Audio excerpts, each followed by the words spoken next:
የማርቆስ ወንጌል ምዕራፍ 14 ቁጥር 1 ጀምሮ እስከ 9 ነበር ባለፈው ሳምንት ያነበብነው።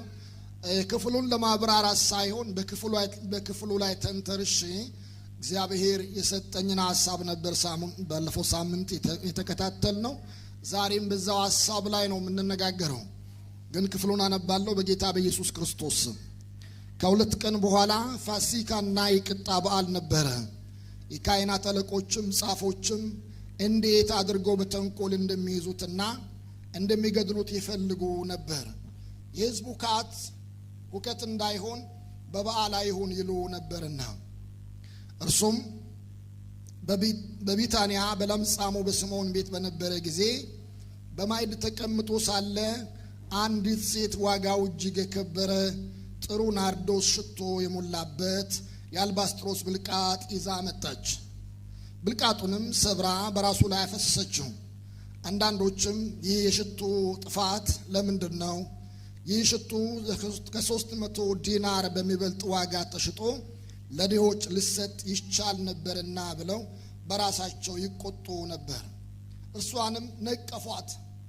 ኢየሱስ ግን እንዲህ አለ፣ ተዋት፣ ስለምን ታደክሟታላችሁ? መልካም ሥራ ሰርታልኛለች።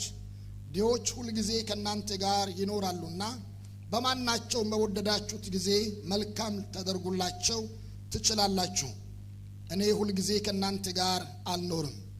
የተቻላትን አደረገች። አስቀድማ ለመቃብሬ ሥጋዬን ቀባችው።